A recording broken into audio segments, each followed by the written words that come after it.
before we get to today's show, Lev Parnas joins us, of course. LevParnas.substack.com. Everybody should be familiar with Lev, his work. He's an author. Go to Substack, subscribe to his Substack. He is number 2 or number 3 or maybe number 1 in world politics right now. No one is breaking more stories than him. We'll get to your show with Zev. We'll get to the Canada letter. We'll get to the Epstein files and some breaking news there as well. We'll talk a little bit about the police state and Trump's insane tariff threat letter writing campaign. But congratulations, first of all, an award winner I saw it this morning, and your story continues to amaze me. Your humility continues to amaze me. The turn that you've made from being a Trump associate and a pillar of MAGA to winning a Pillar Award for telling the truth. Can you talk a little bit about that real quick? Because man, oh man, I saw that this morning, and I was so happy for you, and I was so proud of you. I mean, it was actually happened yesterday while we were doing our live Unleashed on Substack. I got an email, and while Michael was talking, I was just looking through, and I saw it, and I couldn't believe it. It's just an incredible achievement, and I'm so humbled and happy, and it's basically thanks to everybody out there, my subscribers, my followers, because that is why my message is being heard. That's why people are starting to listen, because they're doing their job. They're going out there. They're the extension of our voices here, Dean, and people are starting to listen. And it's just when I go up there and I get that award, it's going to be not just for me, but for all of us that are out there fighting for democracy there, because we're all risking something to be able, either friendship, family, because this is a war of that goes into many, many levels to be able to save our democracy. So I extremely am excited, humbled, and really appreciative of everything that's happening. Yeah, it is called the Whistleblower Award, the prestigious Pillar Award. This award goes to whistleblowers, people that display incredible courage in the face of adversity, in the face of threats, someone that steps out from the shadows, which you've done. And not only have you been a light in a very, very dark world, but you've also let people into that dark world and encourage them to continue this war of attrition when it comes to being able to be whistleblowers on your own and share the content from whistleblowers like yourself. This Pillar Award isn't just like, oh, yeah, you won an award because you're a nice guy and you changed your life. This Pillar Award is about courage. This Pillar Award is about stick-to-itiveness. This Pillar Award is about balls. This Pillar Award is about authenticity, and it's huge, dude. Like, I got to tell you, to be doing this Substack Live with you today, award or not, you deserve it and then some. And I hope that you're really proud. And I hope that this is one of those things that makes, the time that you've done in prison, the ankle monitor that you used to wear, maybe still do, all the bullshit that you're still going through at the hands of Donald Trump and the Trump regime.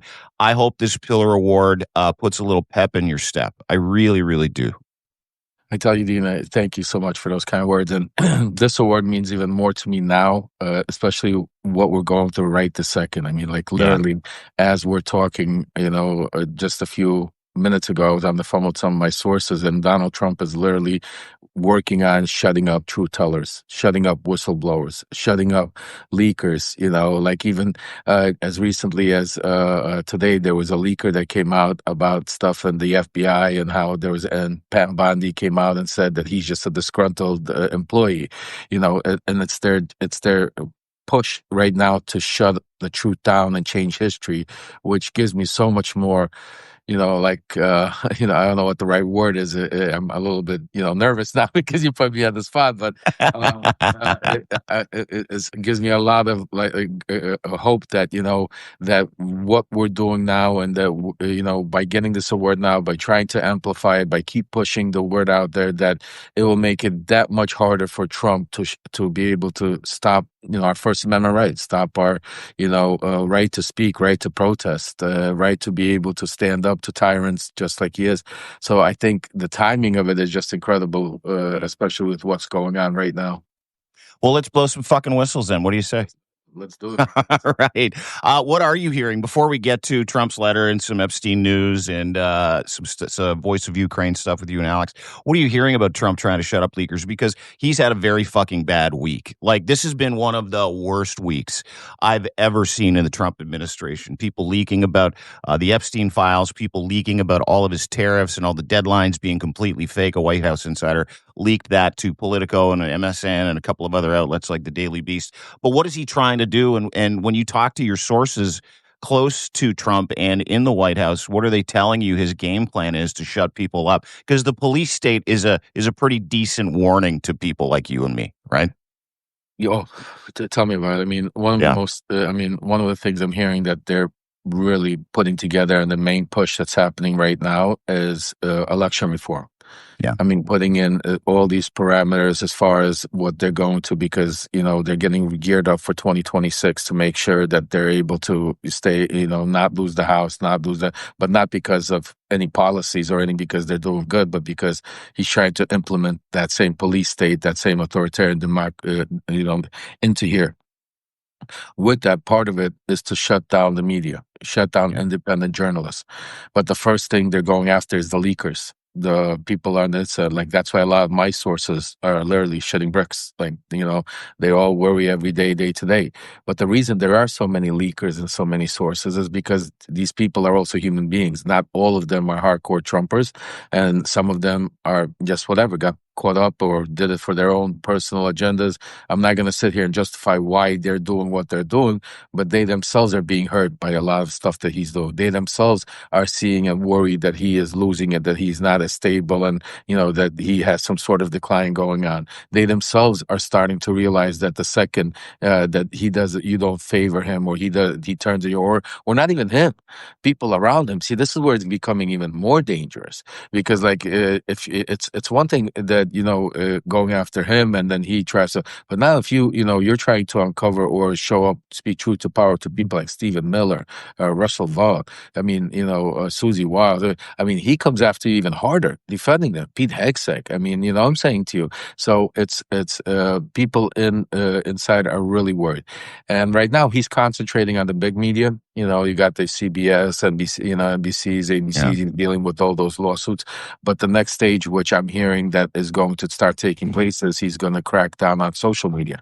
He's first going to go after the owners of social media, like Zuckerberg and the owner of that, whoever the new owner of TikTok might be that we're talking about.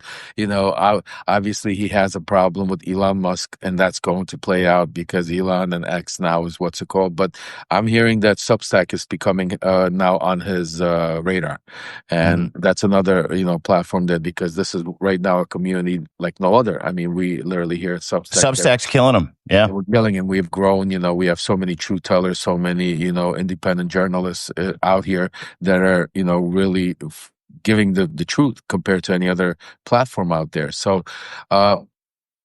that's what is in the place. What exactly he's planning on doing, believe me, I'll break it as soon as I hear it, but right now that's the next thing on his agenda. A lot of the stuff we're seeing is all distractions. I mean, what's going on between, Russia and Ukraine, we'll get into that. That's all, again, they have him and Putin already have a game plan laid out, and these all of these back and forths. One day they're kissing each other, the next day, he's going to sanction him, the next day, all of a sudden, Ukraine's getting bombarded. Now, all of a sudden, he wants to sell weapons to NATO, and NATO sells it. But the whole thing is what people don't talk about, and they don't understand. This is all a farce. What weapons is he selling to NATO? How many? He's planning on selling 10, 20 Patriot missiles to NATO for NATO. That doesn't even carry one day. It's not like he's opening up the floodgates. It's not. It's just he stopped everything. Just think about it, what the plan is. He stopped everything. So there's no weapons right now being delivered. He took back weapons that were supposed to be delivered on the border. Yeah, They they're already blamed in Poland, right? Right. They Yeah, blame yeah, they blame Hextech for it. I mean, they're chasing what we spoke about 7 days ago when I broke. Now the media is like, oh, did Hextech stop it? Or did Trump stop it? Who gives a shit who stopped it? It was stopped. yeah. What difference? We're not some telenovela here that it's the next episode on CNN, was it Hextech or was it Trump? I mean, are you kidding me? Like a week Trump. after the fact, a week after the fact. You know what I'm saying to you? It's and then they bring on 100 people. So that's what is happening right now behind the scenes. That you know, Trump is all of these distractions, but one of the things that he is really worried about right now, that is the biggest thorn on his side. It's not Putin, it's not Russia, it's not even the elections right now. Right this second, literally day by day, it's the Epstein stuff. Mm, This Epstein fiasco has literally is there. I'm telling you, I know a lot of people don't.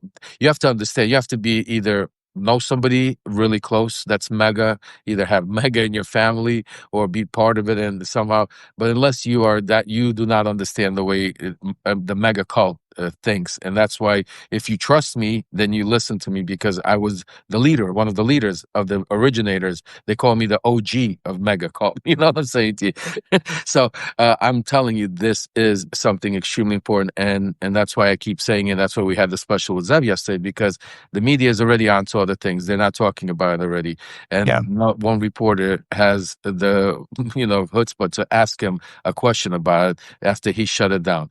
But social media, X and other platforms, I mean, Alex Jones, exactly, Rabid. crying. Rabid. They're Yeah. rabid, and he knows it. He understands it. And he understands that whatever he's gonna do, he can't do martial law. He can't do all of his plans if he loses his mega cult, because then everybody turns on. You know what I'm saying to you? Yeah. Yeah. He needs his cult, and he needs what's it called to be able to implement any of these other things that we're talking about. So, Well, you say he's panicking over the Epstein stuff, and I know he's panicking over Elon Musk having the Epstein files. I know he's panicking over his MAGA base being split in two, people lighting their hats on fire. He lost cat turd the other day. It's a whole mess. But what is he more afraid of? Is he more afraid of receipts of his association or partnership with Jeffrey Epstein coming out, or is he more afraid of losing his MAGA base?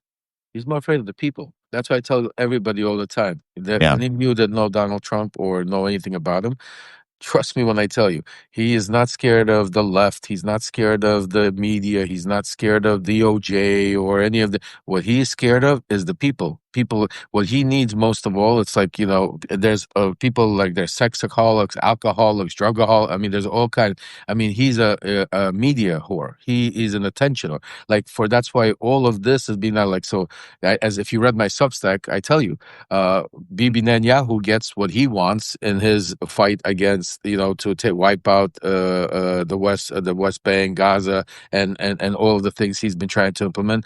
Putin's getting what he wants, attacking Ukraine every day. And what did Trump get out of this? They both gave him a letter for the Nobel Peace Prize, gratitude and thank you. He wants attention. He wants he wants his, I think, achievement would be for all the media and for social media to like applaud him, to say, you did it. Like, yeah, Yeah. because like he wants that attention. Like he's at war with it. He has a totally different war going on. Like he's at war to try to prove, for already guy. He's already, out there trying to say it's the attention that is killing him. And that's why it's so dangerous on the decision making, because that's why he's being used not only all over the world, but even here internally by his inner circle. And that's why you have so much infighting. I mean, literally today, you had Laura Loomer. Hold on, let me, guys. This is very interesting. This is what I need you to understand to what degree this is going. So Laura Loomer, for those of you who don't know who she is, she's Trump's like. Side piece. You said it, I didn't. uh, she's the one that comes into the White House. It gets NSA people fired. She's the one that, I mean, very very, and she's hardcore MAGA. Yeah. He's one of the leaders of MAGA. Okay, so I just want you to s- read a couple of to tweets this morning that she's doing early in the morning, and how bad this is becoming. Okay. So and she doesn't just write their names; she adds them, and so they so they get she goes at FBI Director Kash Patel and at Dan Bongino are livid with Pam Bondi over her DOJ memo and lack of transparency over her office regarding the Jeffrey Epstein files. Sources, and trust me, her sources are good. Tell me Dan Bongino is taking the day off today from his job as deputy director of the FBI, and there's now speculation on whether or not he will return to his job at the FBI over his disgust with Bondi's lack of transparency and the handling of the Epstein files. Pam Bondi has brought total embarrassment to President Trump, J.D. Vance, Bongino, and Cash Patel. She also lied to the American people. I'm told Cash and Bongino are furious with Bondi and the blowback she has caused them with her lack of transparency. Cash Patel and Dan Bongino should call for Bondi's public resignation today to save themselves and to also push for full transparency into the Epstein files. This is an issue the American people care extremely deeply about. Someone needs to be fired for this, giving Bondi courtesy to resign to more than she deserves. Oh, that isn't just the MAGA base eating itself. That is the MAGA base and MAGA cabinet starting to fucking eat itself, Lev. It gets even worse. Just now she Do did tell. another. Literally just now, she's tweeting at Todd Blanche. Todd Blanche is who is the Lawyer, yeah. assistant. No, not only was his lawyer, he's the assistant attorney AG, general. yeah. He's the internal AG. By the way, Todd Blanche was also my lawyer, Igor's lawyer. But anyway, so Yeah, I heard he was a shit lawyer. Just so you know. He's a deal maker. That's why he was a shit. He negotiates. He negotiates. Well, he was widely mocked when he was representing Trump in New York in that Eugene Carroll trial. He didn't know what he was fucking doing. He was Manafort's lawyer prior to that. That's how we got him. And anyway, that's a separate show. We'll go into. Here she goes. Laura Loomer just did another tweet. How come nobody signed their name to the memo? This is the best, because the best part is she's doing now the investigating work for us. She's saying you guys are corrupt. She's saying the Trump DOJ. She's saying, hey, she's going, Attorney General Todd Blanche, how come nobody signed the memo? She's asking him. And then she goes, my sources tell me, this is getting interesting. My sources tell me that the FBI wanted to release more information about Jeffrey Epstein, and that Pam Bondi and her DOJ said no. This has caused tension between Bondi, Cash, Bongino. All we're asking for here at Mega is full transparency. It shouldn't be that difficult. Bondi is literally blowing up the Trump administration by concealing information. She's spending more time on Fox News lying to us, the Mega base, and by releasing contradictory statements.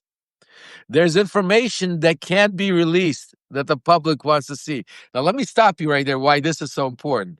This is what I'm trying to tell you. They are, it's beyond, it's not that they're obsessed. For them, this is the number one thing. And the reason why it's going to blow up, because Trump destroyed everything. There is no more Epstein stuff. Trust me. Whatever, like he burned the files? Whatever was there,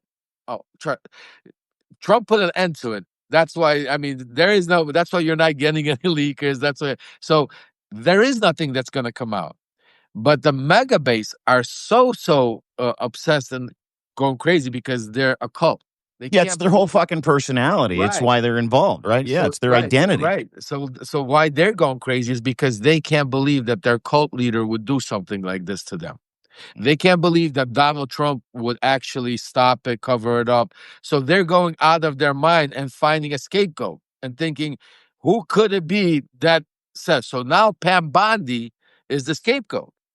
But here's the interesting part, because she could be only a scapegoat to so far, because there is no more evidence, because Donald Trump is not going to allow it. So, even if they get her fired, okay, how come, the questions that are going to be coming next is like, does Elon have copies? Oh, do I believe Elon has copies?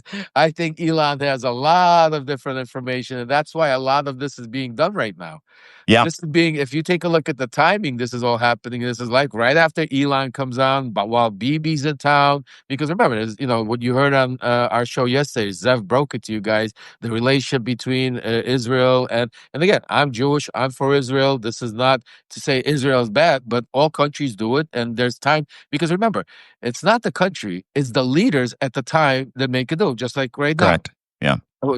Everybody in the world might say American are bad, Americans suck, but no, Americans are great. It's we are portrayed because our leader is making us, our country, do bad things. Just like, Sure. but then once we get a good leader back, we're low. That's like how it works around the world. So Yeah, I've all often countries said have that. I've often said that BB is Israel's version of Donald Donald Trump. Trump.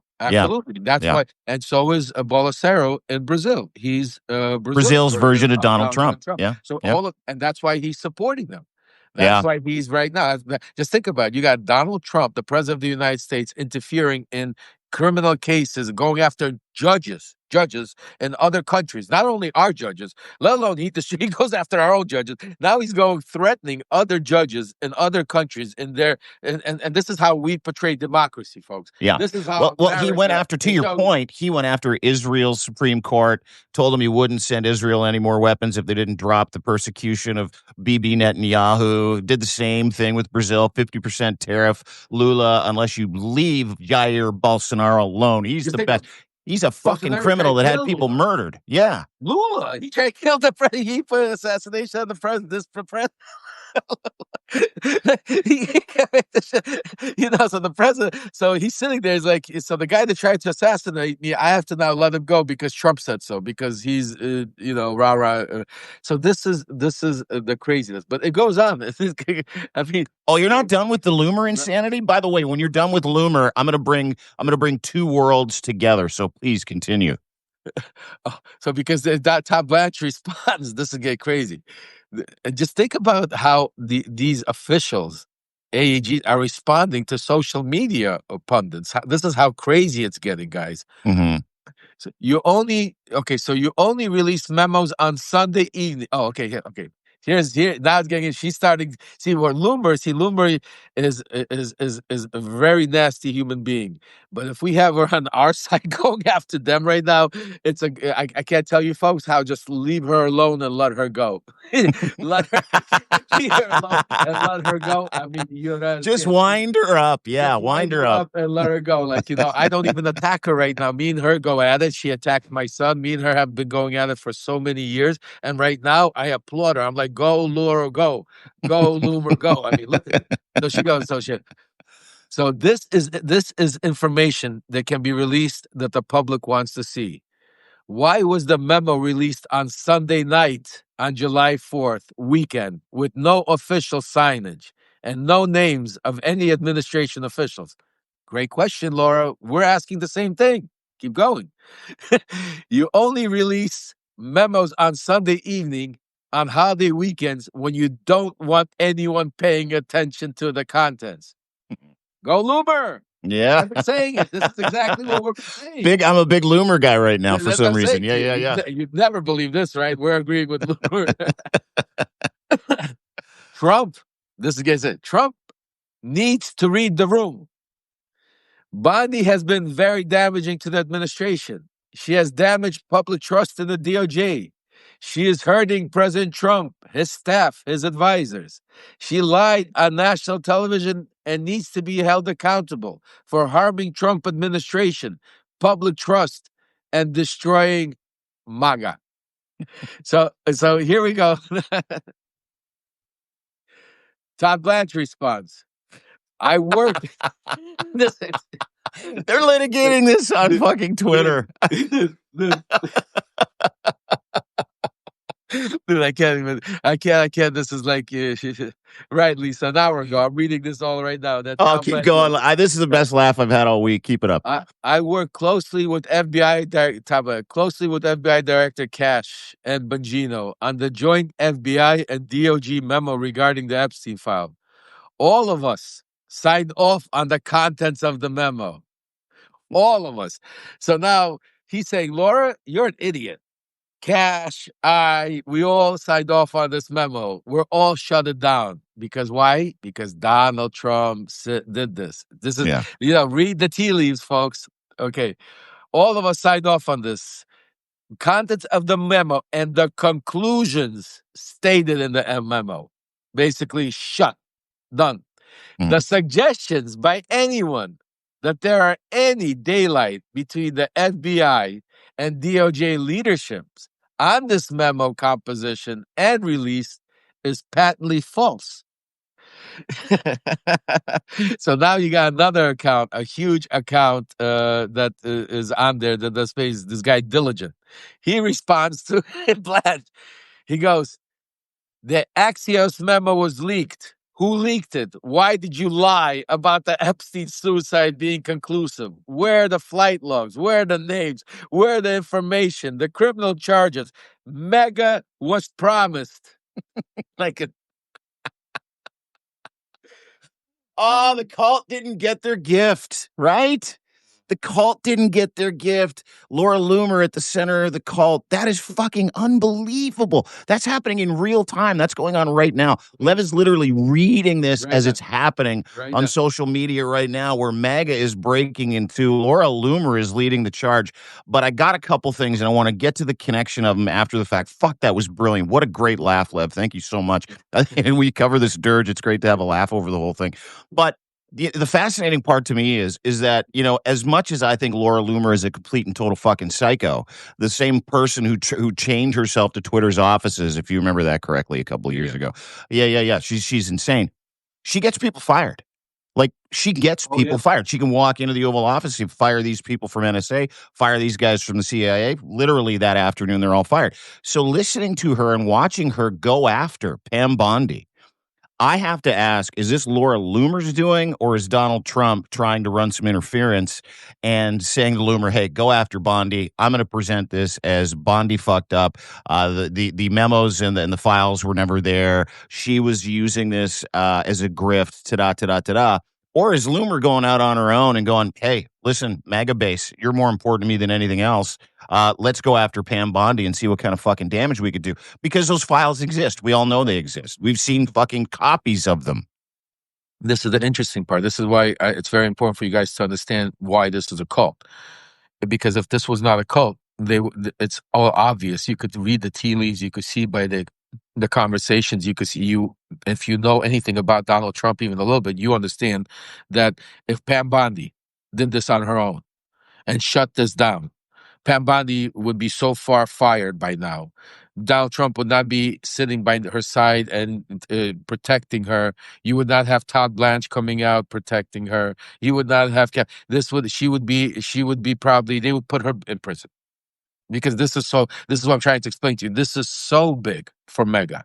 Like it might not be as big for normal people because, it's just you're thinking about, obviously, our constitution's bigger, our, the tariffs are much bigger. The war in Ukraine is much bigger. The war in the Middle East. I mean, all of this stuff is a lot bigger than the Epstein files, because Yeah. Epstein files is more curiosity. Not to a MAGA cult member, dude. They've made it their Oh, entire personality, that's the whole thing. mission. To Yeah. them, it's more important than immigration. Oh, yeah. To them, it's more important than the border. This is what I want you to understand. To them, because you have to understand, people like, and this is why if you see Laura Loomer wise, that's where Q came from, Paul. Exactly. QAnon. That's the whole thing was when we even started. I remember Mega started back before the Epstein stuff, but when Epstein got arrested, right away, it was the deep state. It was about the connection to the Clintons and the child trafficking. And they ran for it, guys. For the past 5-6 years, Dan Bongino and Cash Patel and Pam Bondi and all of them has made millions and millions of dollars on their podcasts, on selling merchandise, and it all had to do with unleashing the Epstein files. Yeah. It all has to do with connecting the Epsteins to Democrats and all of that. And it was all about that. And that was their number one, that their slogan that they run on: promises made, promises kept. Well, that was the biggest one. That was the biggest promise. And that's the first thing that they did when they came into office. If you remember, that's why yesterday I read a letter on our show with Zev that was dated February 27th. February 27th, right after Kash Patel was still not even as nominated, not nominated, but confirmed as the FBI director. Pat Bondi just got confirmed, and the first letter that she wrote was about that she wants the Epstein files. And then the first interviews that they did about before everything going, if you go back all the way to January, I mean, just think about it. February, literally a few weeks after the inauguration of the president, they were already on TV, on Fox, and not just her, Alina Habba, all of them talking about how we have the files, they're on my desk, we're looking through them, there's going to be prosecutions. They gave details, Lev. They gave details. They're on my desk. We need to see them. I'm going through them. Kash Patel is reformatting them. Dan Bongino can't believe what he's seen. What a dark time in history. It's all going to come out. Everybody's going to be da-da-da-da-da. To the point where I don't know if you saw Alan Dershowitz yesterday. Dershowitz comes out, who's allegedly in them. Remember, he's like, I kept my underwear on, that guy. I was on Epstein's Island. I did get a rubby. I did keep my underwear on. That was one of my favorite Dersh moments ever. But he redeemed himself like Laura, the enemy of my enemy is my friend, right? You're like, go Dersh today.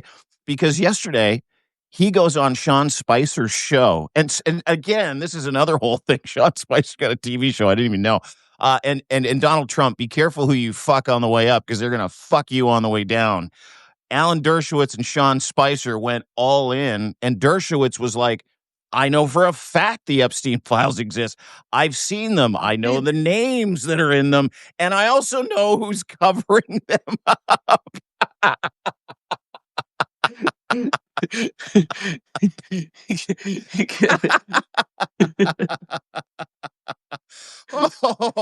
Oh my God. I mean, and Alan's like, please release him. My name isn't in him. I want everybody to know that I wasn't like for him, it really means something, maybe, right? He might get vindicated over the whole thing. Mr. I kept my underwear on. But he and Sean Spicer were like, and you could see Sean, he's like, really? Tell me more. He's like, let's sell this guy out.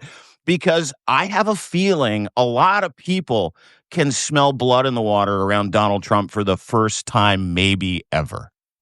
Absolutely, and that's why right now, some of the things he's going to start doing is going to try to distract off of it. Or the first thing he did that didn't work, even though it was a big, just think about pretty big announcement, and he announced that he is opening an investigation into Comey and Brennan. Comer and Brenner.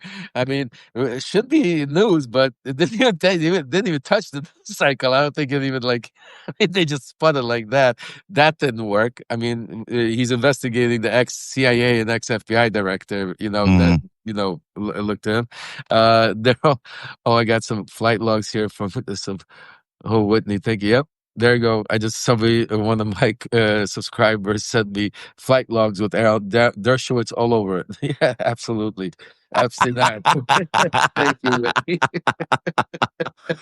Let me ask you a personal question before we kind of get to, and we've tied it together. And I want to get to some of those distractions, the Brazil letter, the Canada letter, which is just all world comedy. I just fucking laughed. I spell checked it, grammar checked it, fact checked it. You can go to deanblundell.substack.com and you can check it out. It's brilliant. It's a fourth grade temper tantrum. It's the best in pure fiction. But anyway, I want to get back to your experiences. Did you ever see Donald Trump talk about Epstein?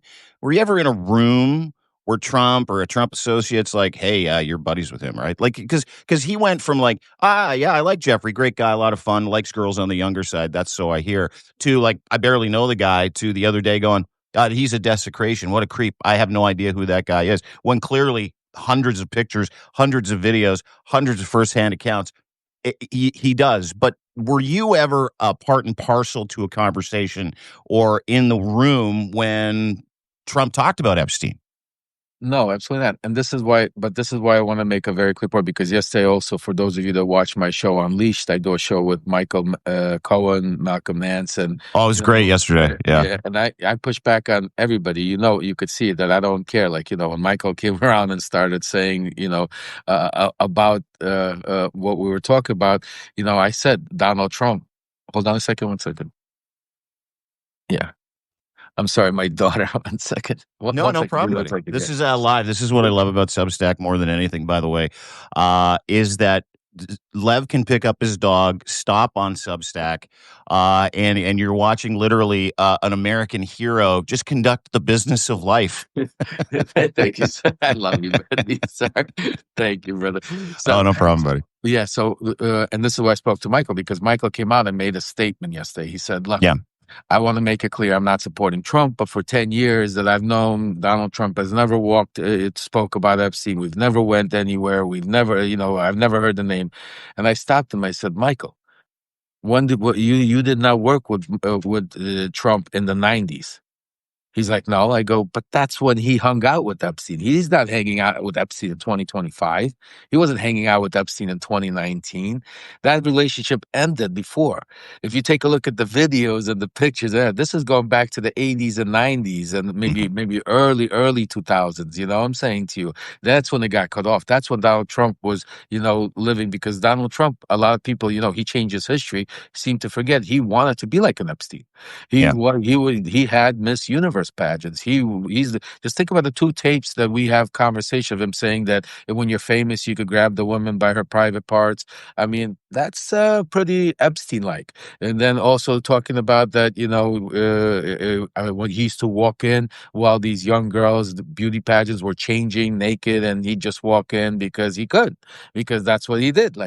So that's why he's getting away with a little bit and he has this is because it's old, because it was 80s 90s. Back then we didn't have the cameras like we have now. That back then we didn't have all of it, so a lot of stuff that is documented is by by accounts, by people, by witnesses. And with Donald Trump, unless you have a video of it and it's bulletproof, he'll destroy you and make you believe that I'm saying to you that you what's it called don't know what you're talking about. So that's why he's able to portray, because the past 20-25 years he hasn't been around Epstein. When Epstein, because Epstein's trouble started in the early 2000s. Prior to that, this was what was going on. And it Mhm. was also you have to keep in mind, back then it was a different culture. In the 80s and 90s, it was a different world. People like Trump, Epstein, Weinstein, all of that, it looked at women differently. It's just a different culture that you see now. I mean, I was a young guy at that age, and I could see the tremendous shift Mhm. compared to the way, things were back then, and the way even people looked at the way you could even, just think about it. Back then in the 80s, if a pretty girl walked down the street on some block, and guys would whistle to her, and it would be complimented, she'd laugh and walk down like it would be, she's pretty. Now you do it to somebody, it's insulting. It's like, Sure. Yeah. it's like, so there's a lot of things you can't say or do that have changed and shifted. Whereas that's why Donald Trump is trying to do away with that history of who he was in the 80s and 90s, because he was just like there. I mean, what makes him different than any of these guys? It's just he didn't get caught. You know what I'm Yeah. saying to you? It's like, Yeah, like you and I are roughly the same age. I'm in my early 50s. And that was a day. And listen, just put it bluntly, back in the day, prior to the awakening and us deciding as human beings we need to treat women with respect and dignity, women were treated like objects. Right. And, that Donald Trump is significantly older than me, significantly older than you. So put that on steroids. Right. And so, yeah, I mean, different time doesn't excuse it, doesn't excuse the action. It certainly doesn't excuse his association and what we know to be 26 credible claims of sexual assault and rape against Donald Trump. It certainly doesn't exclude some of the unnamed settlements that he's made with other people outside that 26 known and credible allegations of sexual assault. But to your point, it's different. And this is all a distraction. I'm seeing people in the comments go, hey, pay attention, keep your eye on the ball. This is something that you talk about ad nauseum. Yes, go ahead, Lev. You're going to say something? no, I'm saying, actually, I'm agreeing with you. Pay Yeah. attention, keep the eye on the ball. I'm agreeing. Keep going. Yeah, oh, yeah, and one of those distractions comes in the forms of these tariff letters. A White House insider the other day, we started off talking about it. He came out and outed Donald Trump, his tariffs, as a ploy to stay in the TV cycle, and a ploy to leverage money from other countries, to leverage favors from other countries, and a ploy for Donald Trump to remain the con man in front of the camera that he is. He sent he sent Canada a letter, and I want everybody to know something. Mark Carney doesn't give a shit. I talked to people in his universe, and someone yesterday when I asked him about the letter, he's like, "It's just funny. Like, it's so poorly written. It is so stupid." But he's back on his fentanyl shit again, and this in Canada would have sent shockwaves through the Canadian population. We laugh at it at this point. Right Honorable Mark Carney, he says, this is one of those cut and paste letters. A great honor for me to send you this letter. It demonstrates the strength and commitment of trading relationship and the fact the United States of America has agreed to continue to work with Canada. We feel good about that. Despite Canada having financially retaliated against the United States, that was for his tariffs. As you will recall, the United States imposed tariffs on Canada to deal with our nation's fentanyl crisis. Widely debunked by his own DNI, there is no fentanyl crisis. You can go and read my critique of this, like, at all. Less than 1% of all fentanyl that goes into the United States comes from Canada. I would say 60% of the fentanyl that comes into Canada comes from the United States. Like, it's just a fucking joke. It's a mirage. Talk about a distraction. Imposed to deal with our fentanyl crisis. So he wants us to help him with his fentanyl crisis. Instead of working with the United States, Canada retaliated with his own tariffs starting August 1st. We're going to charge Canada 35%. Canadian products sent into the United States, separate from all sectoral tariffs, goods transshipped. By the way, we're not shipping. We're fucking share the same landmass as you stupid idiot. It's so stupid. Anyway, whatever. Transshipping, you're going to get it again. If you decide to build or manufacture product within the United States, we'll do everything possible to get approvals quickly, though. So make sure you do so. So he's hitting us with a tariff, and then he's saying, "But hey, if you want to build some stuff down here, we'll expedite the process. If for any reason you decide to raise your tariffs, we're going to hit you back with 35% more." Also, I must mention that the flow of fentanyl is hardly the only challenge we have with Canada, which has many tariff, non-tariff policies, trade barriers, which caused unsustainable trade deficits against the United States. 400% dairy, he says. That doesn't exist either. And by the way, the United States owes Canada about $1 trillion in T-bills and debt. Anyway, he goes on to say the trade deficit's a major threat to our economy and our national security. If Canada works with me, Lev, to stop the flow of fentanyl, we will perhaps consider an adjustment to this letter. These tariffs may be modified upward or downward. Thank you for your attention to this matter. Like these letters are gonna be part of like the Smithsonian, and we're gonna like this was history. Like there's letters like presidents have written letters, but this administration, these letters, like, his Truth Social posts or tweets. I mean, this is getting better. He hasn't written letters before. I mean, he started writing letters now. Look at this. Good for him. Good for him. Yeah, he's stepping it up. He's stepping up. His game. He's getting better. His writing skills are getting a little bit. He's able to put together more than 50 words. When you talk to your White House insider friends about this stuff, do you ask them, like, did he do this on his own? Is someone else helping him with this? And is it a sixth grader that he's got, next to his desk trying to, keep up, and his little stenographer trying to put it together? Because the people in Carney's orbit literally panned this privately. They're like, this is like this. There are 64 spelling errors in there, spelling and grammatical errors in a memo from the White House. And here's the great part. The government of Canada didn't actually get a letter. He just posted it and said, "There's your letter, Canada." So this is not even an official letter. None of them are. Dude, I swear to you, I think you know what he does. I think he just talks into. I'm gonna try to verify it because I can't imagine he could. He doesn't even type because he doesn't. So I think he talks into it and then just press send. He doesn't even. He can't. He doesn't because his. He can't even reread it to make sure there's no spelling. Because we should go back to see how his grammar was in school. I mean, and he could probably ask for a spell check or have some. I mean, like, think about it. He could have like where I can't even like where just. I don't know. Like, Yeah, you do. Yeah, you do. Dude, the president of the United States just put out a letter to Canada on dude, I'll the tell you this. fucking I'll tell you this and much. spell check I'll, it and I'll grammar tell. check it. I'll tell you guys this much. I'll tell you another little story so you Yeah, understand please. more. Story time with Lev. By the way, it's an exclusive story time with Lev. Become a paid subscriber. LevParnas.substack.com. Let's do a little story time with Lev here. What do you got? So back in the first administration, when this is when Trump's tweeting became before he got thrown off of X. Yeah. Before he got thrown off of social tweet for the insurrections and all of that type of stuff, he was there came a time after he got into office where he all of a sudden started like that became his thing. He would not like even right now, like he doesn't send an official letter. He just puts it on his Truth Social, or he just posts it on social media that the whole world needs to then understand that that's official. That's an official notice. So Yeah. he started doing that back in the day, and a lot of it was spelling and whacked out stuff, and so people at the White House, because in his first administration, as I say to you, there were still people trying.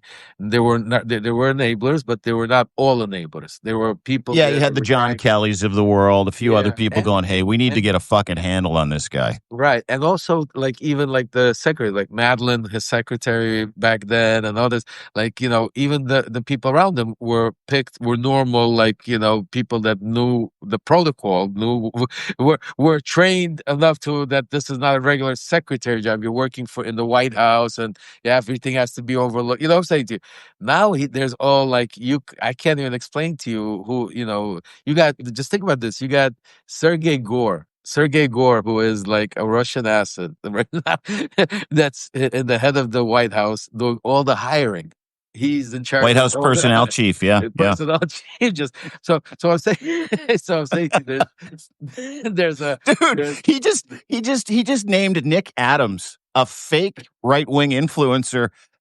The guy that's like throw out all the green M&Ms because they're all too woke, and I'm an alpha male, and I like to go to Hooters and read my Bible and make my wife cook my dinner. Like that was a full play, like it was a full joke, it was a full like cosplaying thing, and Trump just named him the that's ambassador to Malaysia. oh Malaysia, Malaysia. Just think about where he sent them, Malaysia, exactly where I I can't wait to see like some of the pictures that are gonna come out of there. I'm dealing with myself. Like, I can't, more people like you and I talking about Trump need to treat these things like we're treating it now. This is pure fucking comedy at this point. Sure, there's a lot of scary tail ends to this. Obviously, the ice raids, obviously, the Texas floods, the belief in science isn't real, climate change isn't real, anti-vaccinology, all the other bullshit. But this is this is a comedic cacistocracy at this point. it's You got Laura Loomer, what did you call it? Caca what? cacistocracy. It's I like that word. yeah. Well, I dude, like that word. I got it's right. a fucking use it anytime you want, Lev. Like a cacistocracy is a government or a country that is literally run by the dumbest people in the country. It's called a cacistocracy. Like that's literally what you have. That's why you've got these comedic letters about fentanyl and fucking whatever going to 35%. That's why you got a guy like Donald Trump being asked, yesterday. He's like, "How do you come up with these tariff numbers?" And you could hear it in the reporters' voices, Lev. Like they're like, how do you come up with these numbers? You're so smart. And he's like, it's called common sense.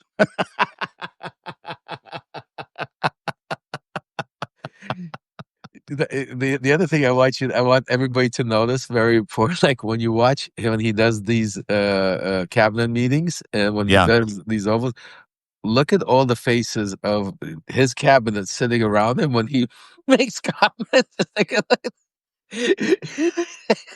Trump mean, cabinet face should be a thing. what about when he turned around to the leader of was it Africa? Or was the leader? Was Leader of Liberia. You have Liberia? I'm great sorry, English. Liberia said, "Wow, that's some good English you speak. Where'd you learn that? Where'd you learn?"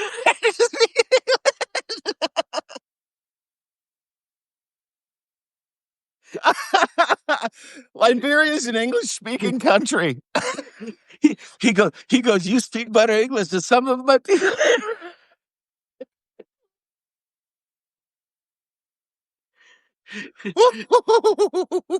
Oh my God. Can we just I need a minute because I did Pilates today, so I'm sore. Oh my God, that is something else. Oh, I haven't laughed like this in a dark time in a long time, dude. Thank you. You know, Lev, listen, you've had you've had a front row seat to this stuff. And yes, you've been through some dark times, but how much fun is it mocking him right now?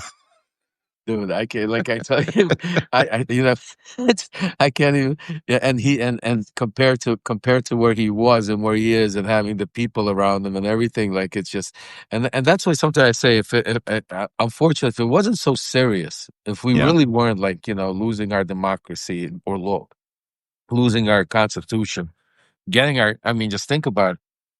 We're laughing and it is hysterical, but the sad part is he's getting away with it. Yeah. The sad part is he's being allowed. I mean, the sad part is he's actually putting 35% tariffs. I mean, the letter's funny.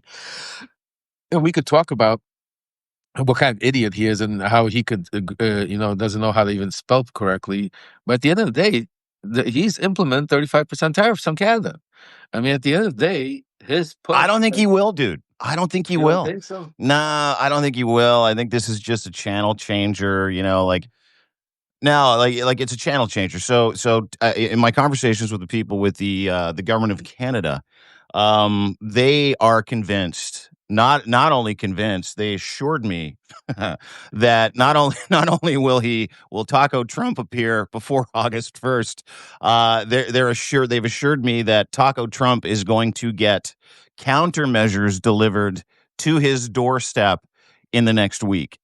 And no, I'm not even kidding you. And Mark Carney, if you remember at the G7, softly said, I'm going to give the United States of America and Donald Trump until July 21st. So his August 1st date's bullshit.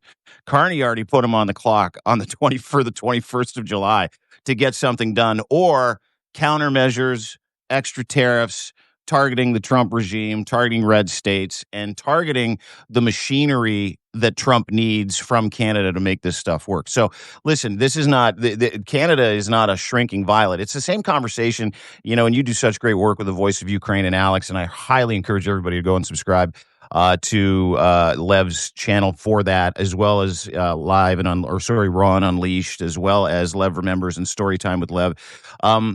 But you know this to be true, is that Ukraine is going to decide when they're done fighting. Ukraine is going to decide their fate, right? Not the United States. And I'll say the same fucking thing, is that we're, we're not letting a guy who can't read or write, this with a rapist with 34 felonies, who doesn't understand, who thinks someone asking for asylum is actually an insane asylum, who thinks that he shouldn't exercise because it wrecks his life battery. We're we're not we're not allowing him to dictate how Canada operates.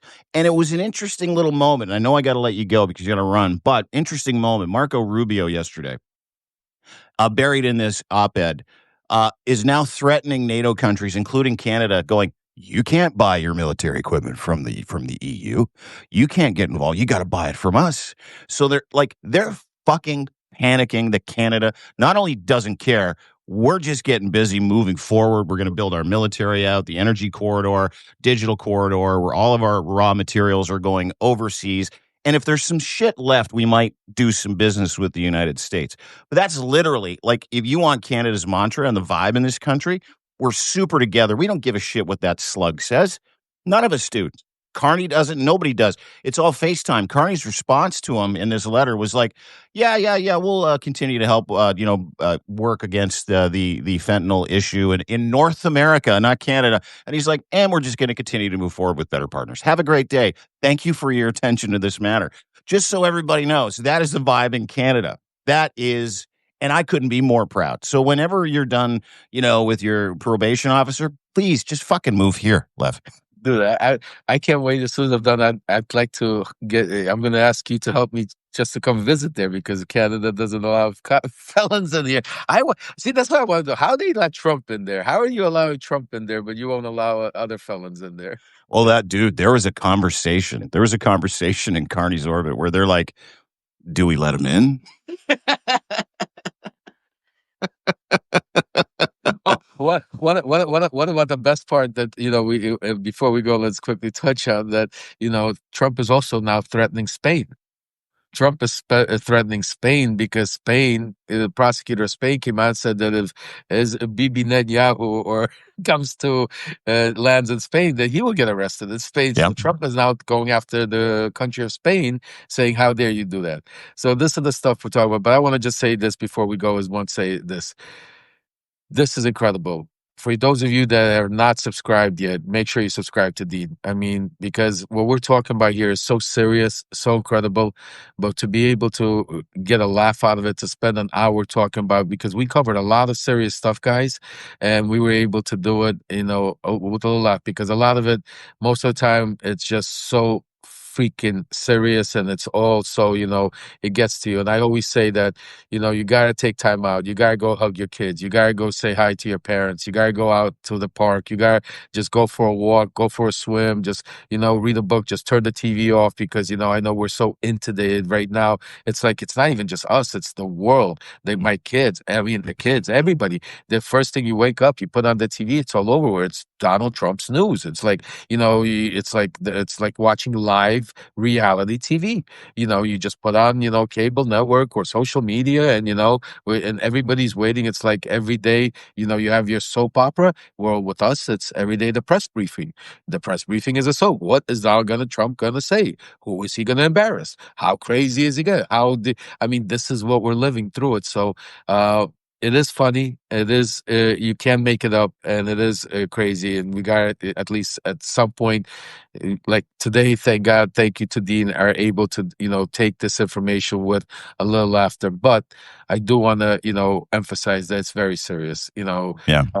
The fact that, just think about it, the fact that our number one friend, our brother, our Canada, that is loyal and it's U.S. Canada. It's like one that we're having conversations where like fuck the U.S. We're doing our thing and we're what's it called, and we got Americans saying God bless Canada, go do it.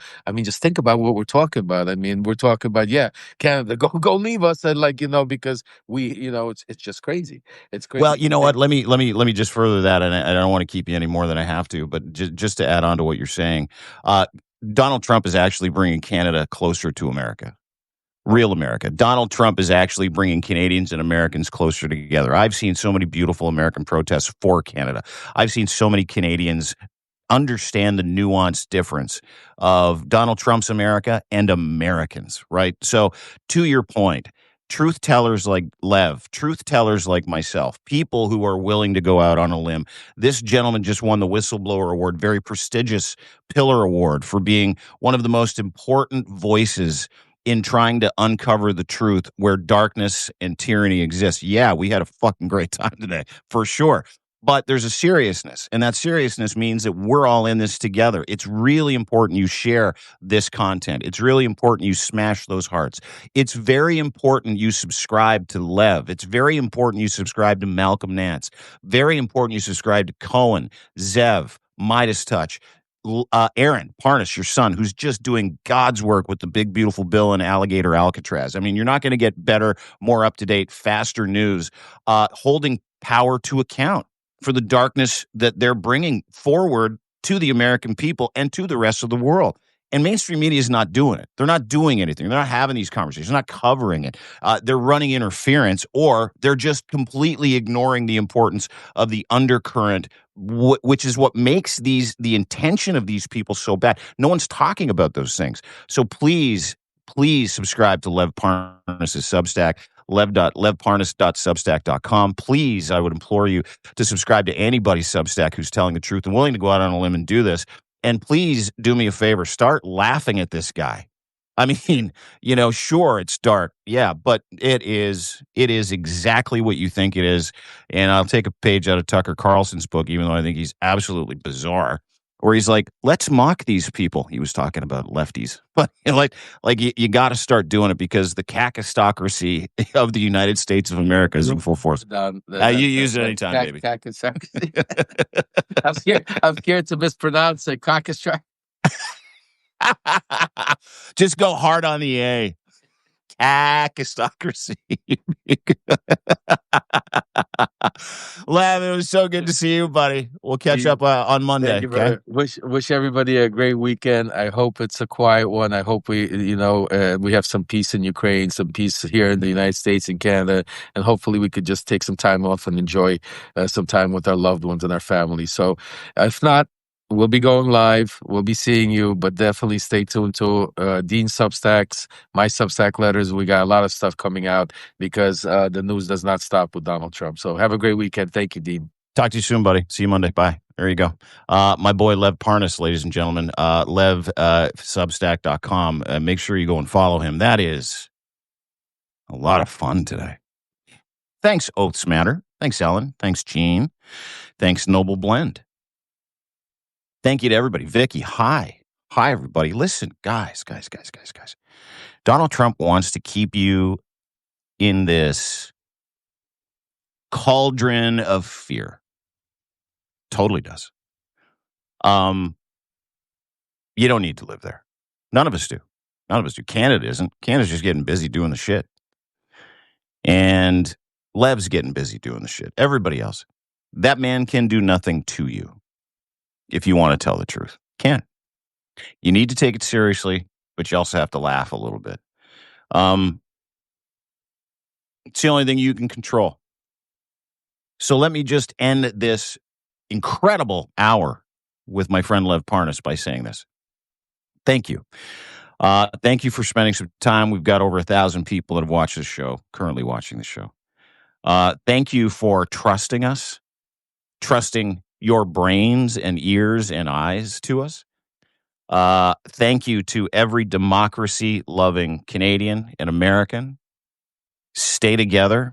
Canadians stay close to Americans. Americans stay close to Canadians. We're not just rooting for you. We're fighting for you. That's what the boycott's all about. 76% of Canadians want nothing to do with going to the United States. The bill that we're handing Donald Trump is $60 billion. That is what the U.S. tourism economy has lost this year. The entire country of Canada isn't just resolved. We're encouraged. We're excited. But we're also doing this not for us. And yes, we are proud of our country. And yes, we will continue the boycott. And yes, that letter that Donald Trump sent to Mark Carney on Truth Social. Yes, that letter will make things worse. But Canada isn't to be fucked with. Canadians are not the kind of people that allow a man that wears more bronzer. I mean, at this point, it's blackface. A man who squidges in his diaper all day. A guy that can't put two sentences together. A man who was Jeffrey Epstein's partner. A man that cannot spell, speak, read, or write. A man in severe mental and emotional and physical decline. And man, is he in decline. You think we're just going to take that letter and go, yes, sir, no, sir? No, we're going to mock him. That's what we do here. Keep calm and Canada on, everybody. Thanks for being part of the show. Don't forget, you can go and subscribe to my Substack, free or paid. I do not care. I'm just so grateful you're here. And if you choose to be a paid subscriber, right now we've got a great deal, 35% off yearly subscriptions, but you will get that for life. You will never pay more. As long as you're a subscriber to me and you want to up that ante next year, you will not pay the price increase. You will get unlimited access. We are starting some Q&As with people like Zev and a few other people as well. Some of the content that we're going to be doing and features will become for exclusive paid subscribers, but we're going to try and keep this as free and as cheap as possible, because what we want is we want to continue to do the work, which is why the paid feature exists. But we also want to continue to bring people together, which is why it is so cheap. And you cannot trust mainstream media anymore. And I mean that from the bottom of my heart, and I think y'all know it already too. So From Canada to the United States, from me to you, have a fucking great weekend. And don't forget to subscribe, and don't forget to laugh, and don't forget, Canada and America, we're still together. We're even closer. Trump's not American, and that is not America. It will be soon. Have a great day, everybody. We'll see you soon. Bye.